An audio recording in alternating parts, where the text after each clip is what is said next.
en la que estamos viendo hígado. ¿Cómo reconocemos que esto es hígado? Ya han hecho ustedes histología, pero recordamos muy someramente, muy superficialmente algo de la histología. El hígado se encuentra formado por parénquima y estas zonas de estrógeno. En el parénquima encontramos células poliédricas. ¿Por qué poliédricas? Porque son cuadraditas, unas son como pentágonos, hexágonos, tienen formas geométricas, que se encuentran formando cordones de 1, 2 o hasta 3 células. Sí, miren estos cordones de 3. Rodeando cada cordón encontramos esto. ¿Qué es esto? Este espacio de acá. ¿Qué tiene al centro? ¿Qué tiene adentro? Eso repito, ustedes ya saben reconocer. ¿Qué son estos? No tiene núcleo. ¿Qué estructura o célula no tiene núcleo? Glóbulos rojos o hematíes o eritrocitos. Entonces, ¿toda esta estructura qué es? Un vaso sanguíneo. ¿Qué vaso está alrededor de los cordones hepáticos? Sinusoides hepáticos. Los sinusoides hepáticos son vasos especializados, especiales, que tienen una característica que son fenestras en la membrana basal, ¿no? Aquí entre las células endoteliales, que permite el pasaje de sustancias tanto de la torrente sanguínea hacia el hepatocito, porque ya saben que una de las funciones del hepatocito, del hígado, es el metabolismo. Probablemente no el más importante, pero sí el más conocido. La función más conocida. Además, el hígado ya saben que produce proteínas, produce factores de coagulación, albúmina, globulina, va a inactivar estrógenos, etc. Entonces, estos hepatocitos aquí están normales. Acá tienen algunos acúmulos de bilis. Recuerden que el hepatocito, el hígado, produce bilis. La vesícula solo la almacena. No se confundan. Y estas zonas de tejido fibroso, fibras que contiene esta estructura, esta otra estructura y este tubulito, ¿qué se llama? Esos tres son la tríada portal. Las tres estructuras entre sí son la tríada portal. ¿Y cómo se llama toda esta zona que lo contiene?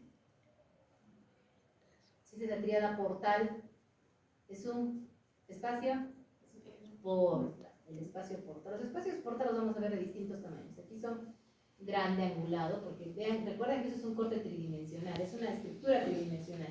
El corte no siempre va a agarrar toda la estructura por completo, puede encontrar la milarita, por eso lo vemos así, lo vemos.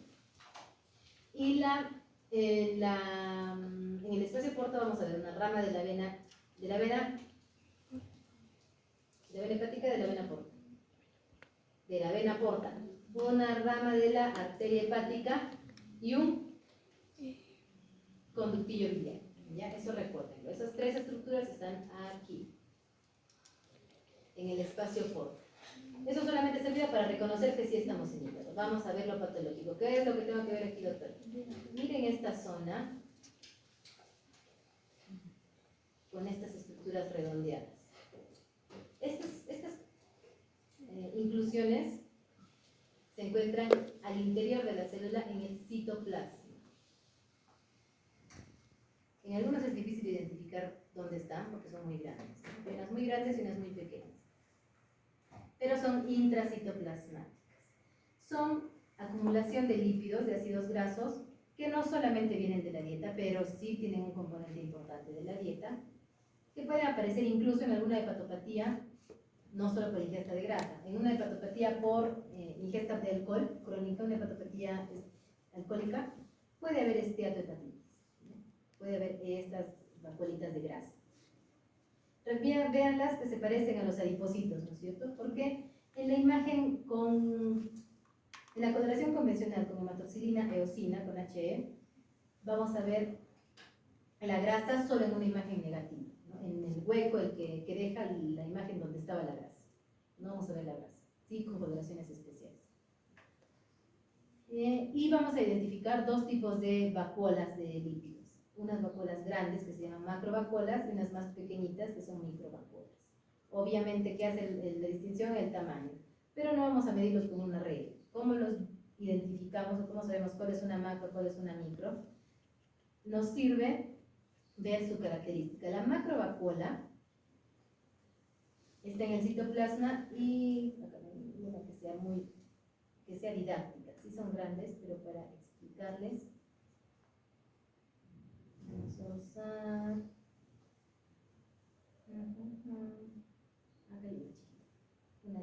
esta es una macrovacuola. Es grande, está en el citoplasma y miren cómo el núcleo lo deforma y lo aplasta en un extremo, ¿sí? Como media luna. No estamos viendo todos. Esta es entonces una macrovacuola. No quiere decir que esta no sea, sino que acá no les puedo explicar que el núcleo esté aplastado, porque aquí suponemos que el núcleo esté aplastado, ¿no?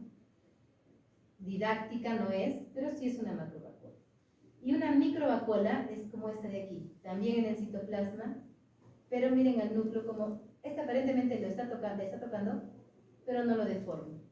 ¿Sí? Acá un poquito quiere deformarlo, también es microvacuola. Y otra. Este de acá, microvacuola, al ladito del núcleo, pero no lo toca. Por lo tanto, una microvacuola es aquella que no deforma el núcleo y la macro la que sí lo deforma, lo lateraliza, lo aplasta. Esta distinción nos va a hacer completar el nombre, ya que no lo necesito para el diagnóstico, para el examen, pero es bueno que lo sepa. El diagnóstico aquí entonces es esteatosis hepática. Esta acumulación de grasa en hígado se diagnostica como esteatosis hepática. Macro o microvesicular. Si hay puras macrovesículas, macrovesicular. Si hay puras microvesicular. Si hay, como en esta lámina, las dos, esteatosis mixta, que es lo más frecuente. El órgano entonces es hígado. El diagnóstico, Estetosis hepática. estetosis hepática. Basta con eso, ¿ya? No hay problema, está ahí, estetosis hepática. Si ponen más, tampoco está mal, pero estetosis hepática. Y la descripción, presencia de macro y microvacuolas en el citoplasma de los hepatocitos, vacuolas de lípidos. Listo, suficiente hasta ahí. La siguiente lámina es la lámina número 7.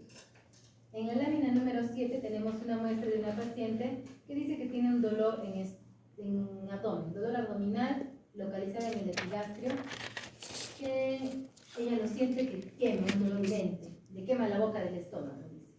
Clínicamente, ¿qué podríamos pensar que es? Gastritis. Lo más común que sea gastritis.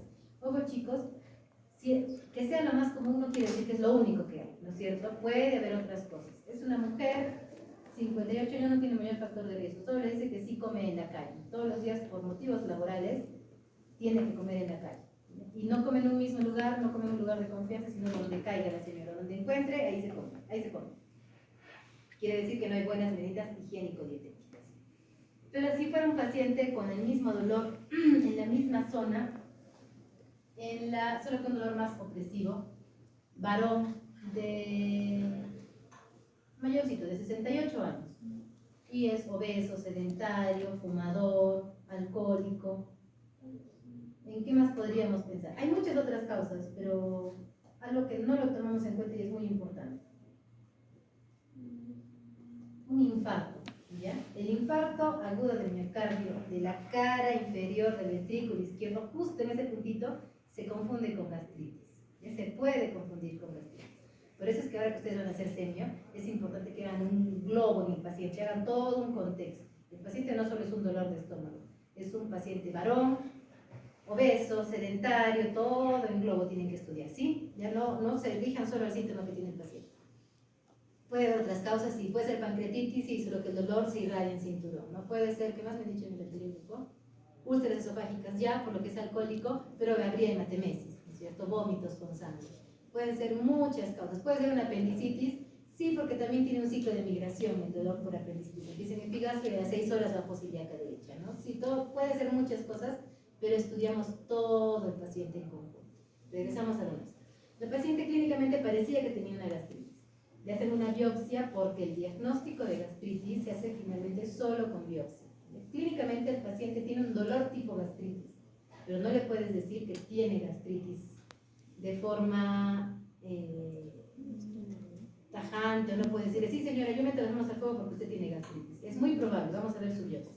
Le sacan una biopsia y ahí vamos a hacer, ahora somos ustedes patólogos, vamos a hacer diagnóstico de si tiene o no tiene gastritis. Ustedes recuerdan muy bien la mucosa gástrica normal, de acá nos ayuda. menos era así, ¿no? En el antro veíamos foveolas, de la superficie de la mucosa se metían foveolas. Estas foviolas llegaban hasta cierta zona donde luego se continuaban con glándulas. Distintas en el antro, distintas en el cuerpo, pero en general tienen esa estructura. ¿Qué está pasando acá? Ahí. Acá. Miren cómo aquí hay, ya está planito, hay algo de foviola, otra foviola, ya, acá hay un espacio más grande, otra foviola. Acá, esta foviola, miren, ya no llega a las glándulas, es más cortita y aquí se aplana. Ya no hay foviola, acá hay otra, pero muy ancha. Y más aún en esta zona. Una foviola deformada, amplia, acá está plano, quiere hacerse una foviola y plano. No hay estas hendiduras que llegan a las glándulas. ¿Y qué tampoco hay? Glándulas. Si no hay una estructura, si hay falta de un tejido, de una estructura, ¿de qué estamos hablando? No necesariamente muertos. ¿Úlcera? No hablando de los fenómenos de adaptación que estamos hablando, que hemos visto en patología, en la teoría. Similar a la fibrosis. La fibrosis es un reemplazo por tejido cicatricial. Algo similar a la fibrosis que está ocurriendo aquí, que es una disminución de un tejido. Cuando un tejido llega a desaparecer incluso, primero se hace más pequeñito en número, y luego desaparece, es atrofia. ¿Ya? Atrofia. Involucionan, digamos. No es necesariamente muerte, pero sí hay una involución y un reemplazo. Atrofia. Por ahí, por lo pronto tenemos como primer diagnóstico atrofia gástrica. Estrictamente es una atrofia epitelial, pero está bien si le ponemos atrofia gástrica. ¿Qué más vamos a ver? Además, en la parte superior donde está la flechita, además de la atrofia, hay una zona donde debía haber glándulas, que se ve con un infiltrado de células basofílicas con puros núcleos, parecen puros núcleos, puntitos morados, que son células inflamatorias. Las células inflamatorias, para efectos de diagnóstico, las vamos a dividir en crónicas y agudas. Las crónicas más frecuentes que vamos a encontrar son linfocitos y células plasmáticas. ¿Cómo son los linfocitos? Como este de aquí, con un gran núcleo basofílico y casi no tienen citoplasma, ¿sí? Eso recordamos de histología. Es casi puro núcleo. Este de aquí o de otro más. Este no parece tanto. Este de acá un poco, sí, puro núcleo. Y otro grupo de células inflamatorias crónicas, como esta de acá, que también tienen un solo núcleo, pero miren cómo tiene más citoplasma, un poco más rosado, más eosinofílico, y su núcleo se lateraliza, se va a un extremo, de forma que el citoplasma parece formar como una colita, como un rabito, ¿ya? Y tiene una forma como de cometa, así le dicen a esta célula. Se llama célula plasmática, también la conocen. Hay entonces un infiltrado crónico de linfocitos y células plasmáticas, y varias plasmáticas. Y hay otro componente celular, este de acá. ¿Qué células son estas? Miren estos sus núcleos, miren ese núcleo. Exacto, acá hay una carita feliz, otra vez está apareciendo. Neutrófilos o polimorfonucleares. Los neutrófilos, ¿de qué tipo de inflamación son? Aguda, eso ya lo han visto en teoría, vamos a identificarlos nomás acá en práctica. Los neutrófilos, que tienen un tiempo de vida distinto, tienen un tiempo de aparición más rápido, por eso son agudas, van a, 6-8 horas, van a diagnosticar entonces que la paciente, además de tener una inflamación crónica, también tiene inflamación aguda. Entonces tenemos el siguiente diagnóstico: gastritis crónica y aguda, o crónica con actividad. Lo mismo. Estos neutrófilos se van a encontrar en la lámina propia, o también pueden encontrarse, como ven aquí, hasta el epitelio. Pueden incluso salirse y formar como abscesos, que quiere decir que a la paciente el dolor es mucho el dolor que siente, le genera mucha molestia, porque es un cuadro agudo. Tenemos dos diagnósticos, ¿sí? Atrofia y la inflamación crónica y aguda. El último diagnóstico que vamos a ver aquí. Aquí en las zonas que veíamos un poco de atrofia, vamos a ver qué más hay. algo les tiene que llamar aquí la atención. ¿Qué estamos viendo que no debería haber aquí? Esto es mucosa gástrica, es estómago. Estas bolitas, ¿no? Estas burbujitas en el estómago no debe haber. Muy bien. Digan así como lo entiendan, chicos. Ya estamos todavía en práctica. En el examen ahí tienen que hablar con propiedad. Ahorita estamos entendiendo, identificando. Estas bolitas no son células que están normalmente en el estómago, ¿no? ¿Qué son? Células caliciformes o tipo goblet, ¿no? Un globito. Esas células, ¿de dónde son propias? Normalmente, ¿en dónde están? En el intestino, delgado y grueso. Más en el grueso, pero también en el delgado. Por lo tanto, ¿de qué fenómeno estamos hablando? Si aparición o reemplazo o cambio del fenotipo, porque solamente es el cambio en cómo lo estamos viendo, de una célula adulta madura en otro tipo de célula. Metaplasia. Exacto, chicos. ¿Ya? Eso es entonces, tal cual la teoría, como les dice, esa es la metaplasia. Como vemos, en un tejido, en este caso gástrico, aparecen células que no son de acá. Metaplasia.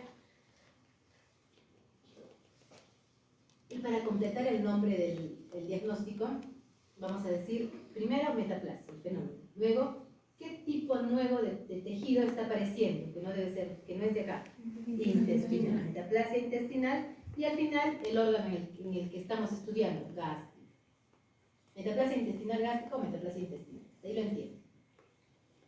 Además, la metaplasia intestinal puede ser completa o incompleta, es decir, puede parecerse a intestino delgado o puede parecerse a intestino grueso. ¿Cómo vamos a saber eso? Miren esta zona de acá. ¿Qué es esto de aquí? Microvellosidades, el ribete en cepillo. Muy bien. De las células que es clásico, ¿en dónde encontramos esto? ¿Qué intestino? ¿Delgado? Delgado, acuérdense, porque en el delgado absorbe. Entonces, la microvellosidad, ¿qué función cumplía? Recordamos histología, ampliaba la superficie de absorción, ¿no? Hacía que tengamos más zonas de donde absorber nutrientes. Por lo tanto, esta metaplasia se parece más al intestino delgado que al grueso. E incluso aquí al fondo van a ver células tipo PAN, ¿no? Que es de intestino delgado.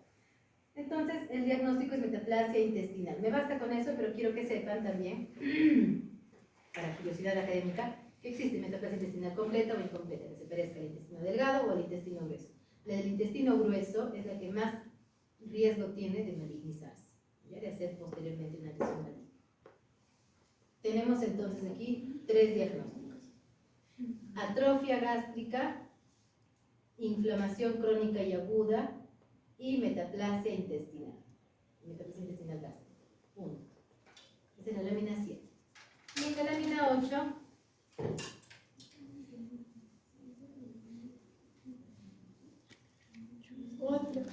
otra muestra de biopsia gástrica en la que encontramos. Miren, aquí ya no hay atrofia, ¿verdad? Porque hay un buen número de glandulitas. Pero sí hay esto de aquí. ¿Qué es esto? ¿A qué se parece de lo que hemos visto anterior? De lo anterior. Inflamación. Inflamación, exacto. Es inflamación.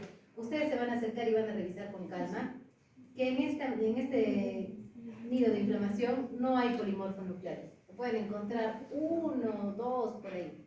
Por lo tanto, la inflamación es crónica. En esta lámina entonces hay una gastritis crónica. La inflamación puede ser tan marcada que se agreguen los linfocitos, se junten, se empiecen a organizar y forman un agregado linfoide, que es lo que estamos viendo aquí, o un cúmulo o acúmulo de linfocitos. No está mal. Como hallazgo lo pueden colocar. ¿Cuál es el otro diagnóstico que tenemos en esta muestra? Acá está. Igual, inflamación. Y vamos a ir a estos dos. ¿Qué está apareciendo aquí otra vez? Las células goblet. Estas células tipo goblet o células caliciformes, que no son de estómago, y esta biopsia es de estómago, entonces es metaplasia intestinal. Miren que esta metaplasia incluso es tan severa que ya no solamente son células que aparecen, miren, están formando vellosidades, ¿no? Aparecen los deditos propios del intestino. Esta es una metaplasia, perdón, crónica. La paciente tiene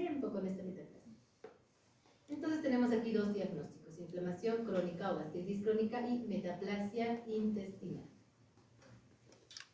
En la 8 hay 2 diagnósticos, en la 7 son 3. ¿Para qué hemos estudiado esto? Hemos visto una mucosa gástrica normal, les estoy mostrando acá, ya la vieron en histología, puede venir, ¿cuál es la principal causa infecciosa de inflamación de la mucosa gástrica, sobre todo en nuestro medio? Etiología de gastritis. Perfecto, Helicobacter pylori. El Helicobacter pylori viene aquí, se mete a la mucosa y transgrede esta barrera. Se mete y genera primero inflamación. Puede ser una inflamación leve, acá no se ve muy bien, pero es como la que habíamos visto en nuestra lámina, o puede ser tan marcada que forme esta estructura. ¿Qué les recuerda esto? Miren, una bolita morada que tiene una zona más clarita al centro. Ya, exacto. A un nódulo linfático o linfoide en el apéndice o en el ganglio, en el vaso, cualquier órgano linfoide, ¿no? ¿Qué es esto? Un folículo linfoide con incluso un centro germinal. Estos linfocitos están tanto tiempo ahí que se han organizado como cualquier otra especie sobre la Tierra, donde están mucho tiempo, se establecen, anidan, se mudan, migran e incluso forman su familia también. ¿Ven? Tienen acá su nidito de donde salen bebés de linfocitos inmaduros, desde acá empiezan a salir. Esto puede incluso malignizar y llegar a desarrollar linfoma mal. El linfoma tipo mal puede originarse por Helicobacter, sí. Hay otra vía ahora, que esta inflamación no se quede solo como inflamación y que también persiste la infección por el HP, por Helicobacter. Sigue y se genera una disminución en el número de glándulas. Esta atrofia, como no hay glándulas, el cuerpo trata de reemplazar ese tejido por otro tejido que sea más resistente. Vamos a ponerle tejido de intestino y aparece metaplasia intestinal. Hasta aquí, hasta la metaplasia, es un fenómeno reversible, adaptativo, que no es maligno. Pero si en esta metaplasia no se da tratamiento, no cambiamos las costumbres, los hábitos higiénico-dietéticos, se continúa hasta llegar a la formación o la aparición de displasia. La displasia ya no es un cambio solo en el fenotipo, sino que además hay alteraciones, mutaciones en el genoma de la célula. En esta zona ya hay cambios que son distintos a la normalidad de las células. Estos son cambios que microscópicamente se ven feos, se ven un desorden, una atipia, distintos a lo típico, a lo normal. Y la displasia, aunque también es reversible en mucho menor grado que la metaplasia, es un paso previo al cáncer gástrico. Por lo tanto, el Helicobacter puede también producir un carcinoma, adenocarcinoma, o puede producir un linfoma, puede producir 2 tipos de cáncer. Eso es lo dañino del Helicobacter pylori. Por eso hay que tener buenas medidas higiénico-dietéticas, ¿no? Comer en cualquier lugar, lavar bien los utensilios, etc. Y ustedes acaban de aprender a abordar según el criterio y la escala de Sydney, que es lo que recomienda la Academia Americana de Gastroenterología. Pueden ustedes diagnosticar tranquilamente una biopsia, ¿ya? ¿Cómo que tenemos que estudiar? ¿Qué nos pide la Academia? Hay que buscar si hay o no Helicobacter pylori. Eso lo van a ver con aceite de inmersión, si lo saben identificar, son unas como hormiguitas, como comitas en el epitelio. Hay que buscar neutrófilos, ya saben identificar. Hay que buscar células mononucleares, que son linfocitos plasmáticas. Miren estas cometitas, ¿no? Ya saben buscar. Hay que ver si hay atrofia, que es disminución en el número de glándulas, tanto en el antro como en el cuerpo. Y por último hay que ver si hay metaplasia intestinal o no hay. Ya saben ustedes ver todo eso, así que pueden ver una lámina de biopsia gástrica. Listo. Vamos a la siguiente lámina, la 9. En la lámina 9 tienen una biopsia de un paciente varón, una muestra de un paciente varón, adulto mayor, 69 años, pongamos. Este paciente tiene molestias por orinar, tiene síntomas urinarios, no molestias. En la noche se levanta más para orinar, más veces, el chorro misional ha disminuido, se moja los zapatos, y siente él que les dice en sus palabras, orina incompleto, doctora. ¿Dónde creen que está el problema? En la próstata, ¿ya? En la próstata. ¿Qué le está pasando a esta próstata? No. Tú no puedes decirle al paciente, porque lo veas y te diga que no orina bien, hiperplasia. ¿Qué es la hiperplasia? En el número de células. Tú al verle la cara al paciente puedes saber que sus células han aumentado, ¿no es cierto? Sí puedes saber que su próstata ha aumentado de tamaño, ¿no es cierto? ¿Perdón? Puedes decir que sospechas de una hipertrofia, eso sí puedes sospechar, ¿ya? Porque la hipertrofia es un aumento en el tamaño. Quiere decir que su próstata, señor, ¿sabe que su próstata está crecida? Ya, doctor, entonces me voy a morir. No, señor. Esta hipertrofia o este crecimiento, vamos a darlo propiamente. Este crecimiento de la próstata puede ser por algo benigno como puede ser por algo maligno, ¿sí? ¿Qué puede ser lo benigno? Como bien dijo su compañera, una hiperplasia. Puede ser solo una hiperplasia.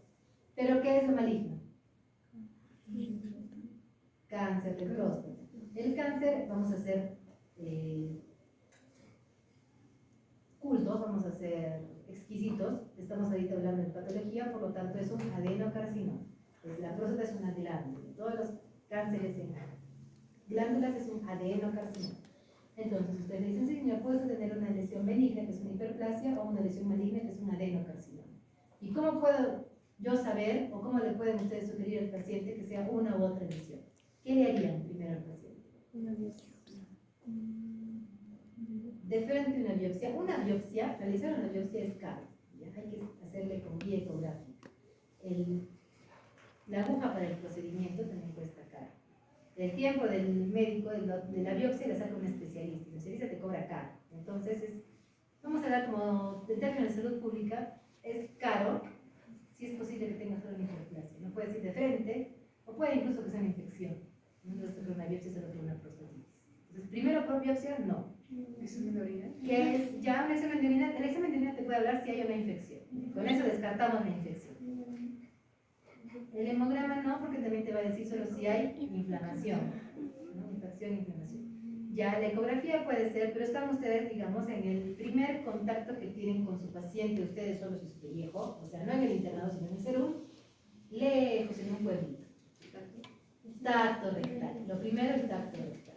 El tacto rectal, aunque es un poco invasivo para los varones, es un poco intimidante, sí ha demostrado ser muy efectivo y ser muy útil.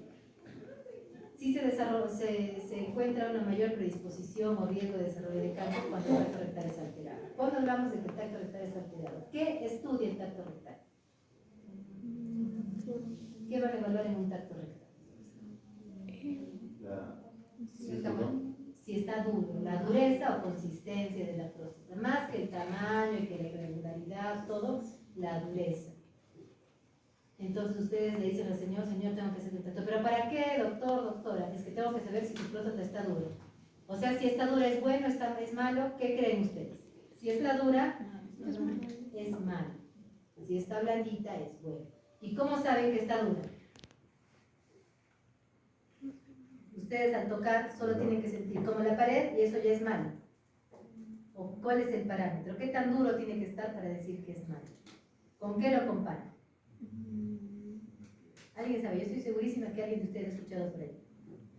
Si ahorita que yo pregunto, dicen algo que no es, no se están equivocando, ¿ya? Porque yo no les he explicado. Si yo les tomo en el quiz lo que les estoy explicando, ahí sí puede que se estén equivocando porque yo ya les expliqué. Lo que no les he explicado, equivóquense con confianza. Les hago toda esta revisión y el globo del paciente 1 para que no veamos solo la lámina, vemos que detrás de cada lámina hay un paciente y aparte porque ya llevan semiología, eso de repente les pregunta algún doctor y de repente está salvando por ahí algún mal rato de algún colega que no tenga tino en preguntarles o en enseñarles. ¿Cómo compararían? ¿Cómo saben ustedes que una próstata es normal en consistencia? Con la punta de la nariz, ¿ya? Su punta de la nariz es la consistencia normal de la próstata. Si la sienten un poquito más dura, quiere decir que probablemente hay un crecimiento que no sea del todo benigno. Entonces hay una sospecha. Le tocan al paciente y sí encuentran que está un poquito elevado, sí está un poquito más durito, no está duro como la pared, pero sí está un poco más duro. ¿Y qué otro examen le pueden hacer al paciente? Ya no hay examen físico, un examen auxiliar.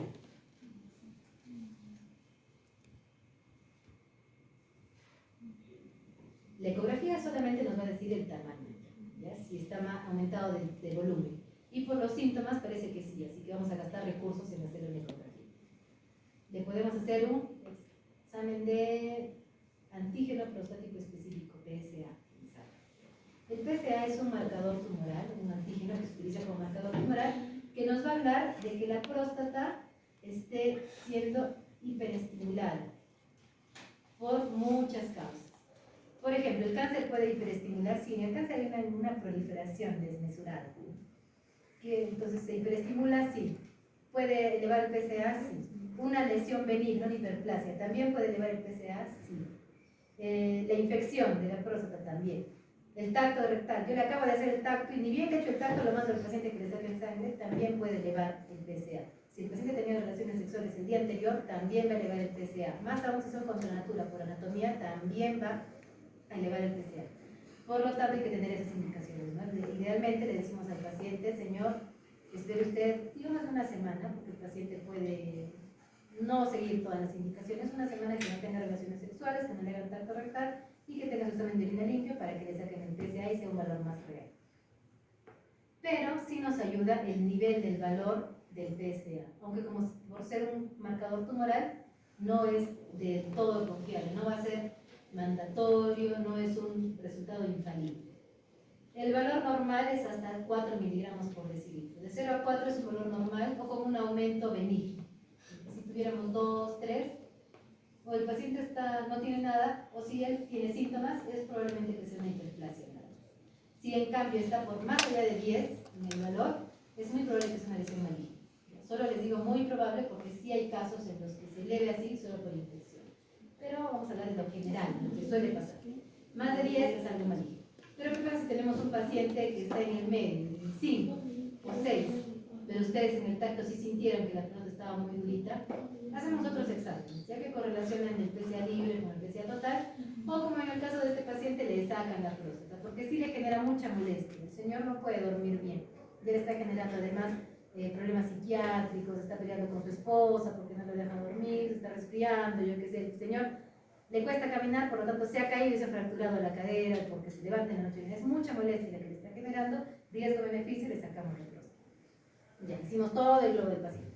Ahora, la próstata la vamos a mirar. Ustedes recuerdan que la próstata normal tenía glándulas como estas de aquí, ¿no? Redonditas, con uno que otro pliegue, y estaban todas embebidas en un estroma fibromuscular.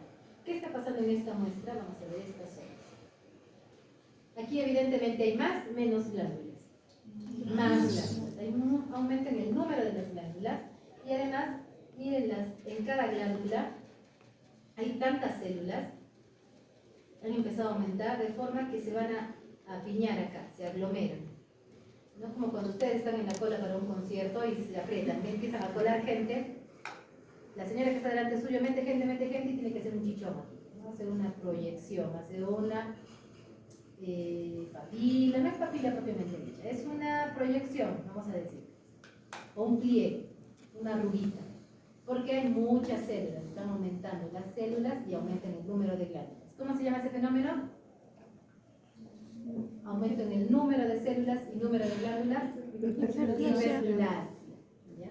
Entonces era un hallazgo benigno, el paciente no tenía cáncer, pero ya le aliviamos la vida del paciente. Clínicamente, ustedes le mandan al urologo el resultado y él va a decir hiperplasia benigna de próstata, ¿no es cierto? La hiperplasia benigna de próstata engloba dos hallazgos, tanto la hiperplasia de las glándulas, como miren en el estroma, las fibras normalmente son delgaditas, casi no se notan, como un núcleo pequeñito, pero aquí ¿qué está pasando? Se están haciendo más gruesas, más grandes, más notorias, más densas. Hay una hipertrofia. El estroma hace hipertrofia e hiperplasia y las glándulas hacen hiperplasia. Eso ocurre especialmente en la hiperplasia de próstata. Se llama así hiperplasia prostática, pero ocurren los dos fenómenos. Hipertrofia en el estroma e hiperplasia en las glándulas. Entonces el paciente fue algo benigno. Diagnóstico hiperplasia de próstata, en hallazgo me detallan los dos. La hiperplasia de la glándula y la hipertrofia del estroma y el órgano próstata. Vamos a la siguiente lámina, la lámina número 10. Esta lámina número 10 es de una paciente, mujer, también de la tercera edad, mayorcita. Esta paciente le sacan el útero por otra causa, por cualquier causa que se pueda imaginar, y nosotros estudiamos su útero. Ustedes recuerdan que en el útero, perdón, tenemos en el cuerpo del útero 3 paredes. La más externa, perimetrio, miometrio y endometrio. Exacto. Perdón. En el endometrio, en el miometrio encontramos puros músculos, ¿sí? Músculo en cualquier disposición que forman paquetes musculares. Músculo liso. Y en el endometrio encontramos glándulas, ¿no es cierto? Tiene un epitelio aquí, endometrial. Vamos a recordar un poquito del epitelio normal, porque este es el epitelio que se vea normal. Son células columnares, una al lado de la otra, ordenaditas. No le hagan caso, es inflamación. Que tienen algunas cilios y otras no. ¿Y qué hay por debajo de este epitelio, del endometrio? Tenemos las 3 capas del endometrio. ¿Qué capas son? No, en el endometrio. Una capa compacta, la capa esponjosa y la capa donde están las bases de las glándulas basal. Muy bien. ¿Cuáles se desprenden con la regla? La funcional, que son la compacta y la esponjosa. Las dos primeras se desprenden con la regla en cada periodo. Muy bien, ¿sí se acuerdan? Y aquí hay arterias estiradas. ¿Pero qué está pasando aquí? ¿Acá hay estrato compacto, esponjoso, basal? No. Vamos a compararlo rápidamente con esto ya. A comparación de esto, este es un endometrio normal, adulto, sano. Proliferativo, secretón, pero vamos a usar esto. Si lo comparamos con esta imagen que están viendo a la izquierda, esto, ¿qué hay? Atrofia. ¿Ya? Como diagnóstico, atrofia endometrial. Y como hallazgo, disminución en el número de glándulas, ¿sí? Porque hay menos. Las pocas que hay están mal formadas, alargadas, anguladas. ¿Y qué está disminuyendo además? El estroma. El estroma endometrial es especial, son estos puntitos morados. Y debería estar teóricamente hasta acá, ¿no? Porque acá hay basal. Todo esto debería ser estroma, pero no hay, esto está ausente hasta aquí. Entonces, la atrofia endometrial está dada por una disminución en el número de glándulas y en el estroma endometrial. La atrofia endometrial se va a dar por una falta de estimulación estrogénica. El estrógeno era quien producía una proliferación en las glándulas. Pero la paciente ya es de contra posmenopáusica, la paciente tiene 70 y tantos años. Por lo tanto, su endometrio empieza a evolucionar. Pero aunque esto no es algo patológico, es fisiológico por la edad de la paciente. Diagnóstico, atrofia endometrial, órgano, endometrio o útero, no está mal ninguno de los dos. Ahora, para ver de forma comparativa. Esto es un legrado. En el legrado se hace un raspaje de la capa endometrial del útero para uno, terapéuticamente, para evitar que la paciente siga sangrando porque se hace en hemorragias uterinas, y también para estudiar, para darle un diagnóstico a la paciente, porque esta hemorragia puede ser por cáncer, como también puede ser solamente hiperplasia. ¿Qué están viendo acá? Más glándulas, ¿sí? Evidentemente aquí hay más glándulas que acá. ¿Qué es? Si hay más glándulas, más número de glándulas, hiperplasia, no se olvide. La hiperplasia del endometrio, aparte de verla con más glándulas, vamos a ver que les llama la atención que el estroma, el fondo, ¿no está más oscuro? Sí, ¿no es cierto? Mucho más oscuro. Esto sería lo normal. Aquí está normal, se parecen a estas glandulitas de aquí, a esas de aquí. Aquí hay poquitas y un estroma clarito. Aquí el estroma es muy oscuro. Esto nos habla de que hay una hiperplasia en el endometrio. En la hiperplasia endometrial hay tanto aumento del número de las células, número de las glándulas, como aumento en el estroma. Ambos están aumentados. La hiperplasia endometrial se clasifica en hiperplasia endometrial con atipia y sin atipia. ¿Qué significa que tenga atipia? Que no se parecen a las células normales, son células anormales. Vamos a acercarnos a una de estas glándulas para reconocer sus células, a ver si son típicas o atípicas.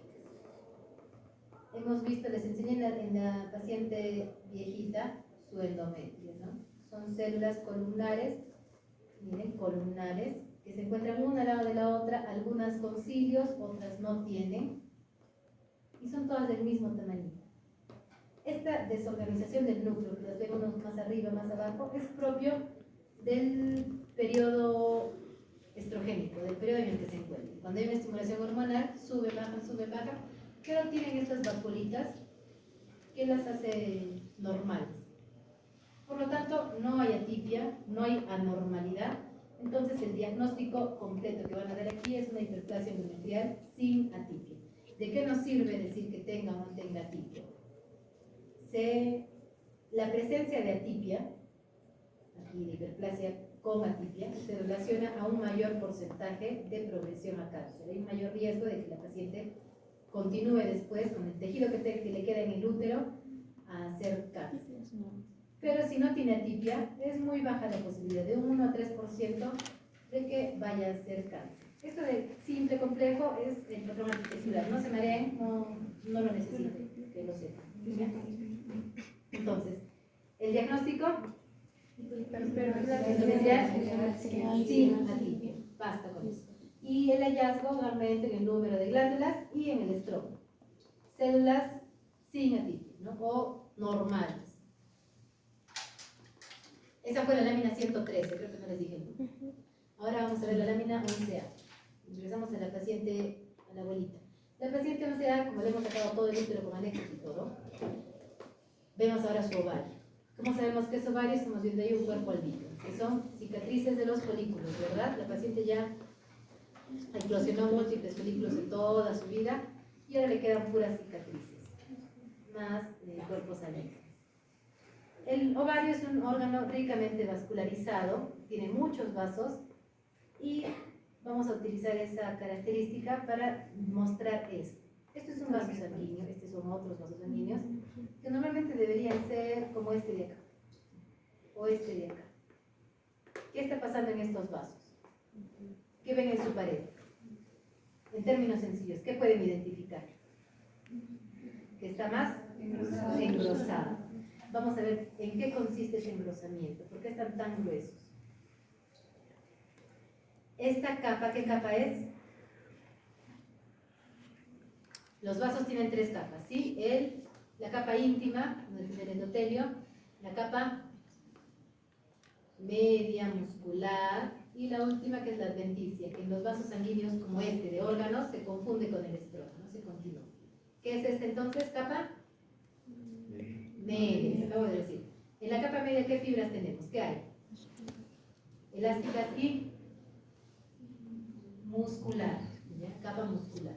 ¿Qué está pasando? Normalmente estas deben ser delgaditas, finitas, pero miren, son gruesas, toscas.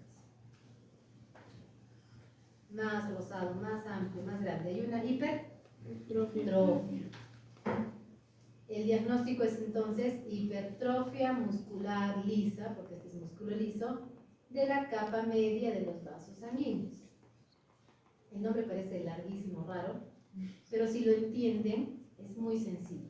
Hipertrofia muscular lisa, porque acá hay músculo liso, de la capa media del vaso sanguíneo, lisa. Ese es el diagnóstico, el hallazgo o la descripción. Aumento en el tamaño de las fibras musculares lisas de la capa media. ¿Y el órgano? ¿Qué hemos visto que es? ¿Tiene cuerpos semicas? Ovario. Ovario. Muy bien. La siguiente lámina, la 11, tiene el mismo hallazgo, el mismo diagnóstico.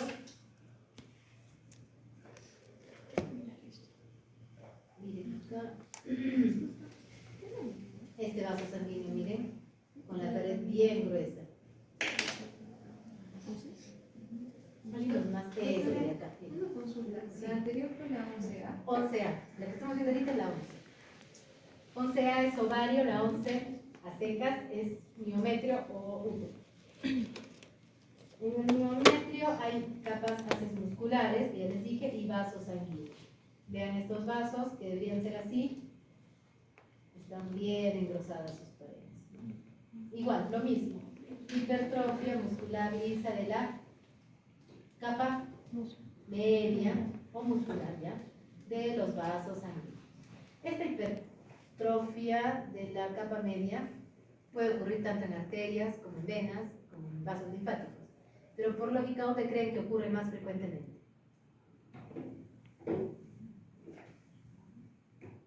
Cuando hacen ejercicio, los músculos se hipertrofian, ¿sí? ¿Qué quiere decir? Que tiene más actividad. ¿Qué vaso sanguíneo debe tener más actividad o debe tener más músculo que hipertrofiar? ¿La arteria, la vena, el linfático? La arteria, ¿no es cierto? Por lógica, la arteria bombea con más presión. Las venas no tienen presión, o tienen muy baja presión. Por lo tanto, es más frecuente encontrarla en arterias, pero los tres vasos pueden hacer. Y la última lámina, la 54, es una lámina que no tiene un diagnóstico patológico, sino más bien describe un depósito. El órgano que están viendo aquí son vesículas seminales. Las vesículas son los órganos huecos que se encuentran a forma de antenitas por encima de la próstata y en cuyo lumen encontramos estas proyecciones también, que es normal de las vesículas seminales normales. ¿Qué es lo que quiero que vean? El epitelio que tapiza las vesículas seminales está formado por un epitelio simple, cúbico a columnar, pero que tiene la característica que está aquí, que tiene la característica de ser desorganizado. Es normal que lo vean así de feo. Unas más grandes, más pequeñas, como encima de otras. Unos núcleos que parecen como perpendiculares, otros parecen en paralelo, o sea, paraditos, echaditos, parados, uno encima. Son bien desordenadas las células de la vesícula seminal. Pero, ¿qué quiero que identifiquen? Uno que ya reconocen con eso, que es vesícula seminal. Y otro, este pigmento que les debe estar llamando la atención. ¿Te parece un artefacto? Es un pigmento intracelular que se llama lipofucsina. La lipofucsina es un pigmento de envejecimiento, es una proteína de envejecimiento. Va a aparecer conforme un órgano va haciéndose más senil, se envejece. Acumula radicales libres de oxígeno, se va oxidando y aparece la lipofucsina. No tiene un significado patológico más que decir que es un paciente anciano. Pero en la vesícula seminal es normal encontrarlo incluso en pacientes jóvenes, ¿ya? La vesícula seminal puede tener lipofucsina sin ser un paciente viejo. Entonces, el diagnóstico, aunque no es diagnóstico o hallazgo, me van a poner pigmento de lipofucsina o lipofucsina. Y en la descripción, pigmento de coloración amarillo, oro, o dorado, o mostaza, o marrón, si lo ven marrón, yo lo veo amarillo, en el citoplasma de las células de la vesícula seminal. Y órgano, vesícula seminal. Listo, ahí no hay más dificultad, no hay más ciencia. Es algo simple. Y es toda la crítica de la pigmento de envejecimiento, ¿no? Proteína de envejecimiento. Voy a prender la luz, no miren en la vesícula seminal, es una propiedad de la lipofucsina, la vesícula seminal produce lipofucsina. La produce normalmente. De inmunofluorescencia, la lipofucsina brilla, bonito, pero lucecita. Y a veces se usa para ver si el microscopio la luz está bien, si la muestra está bien. Se puede utilizar la vesícula seminal para que alumbra.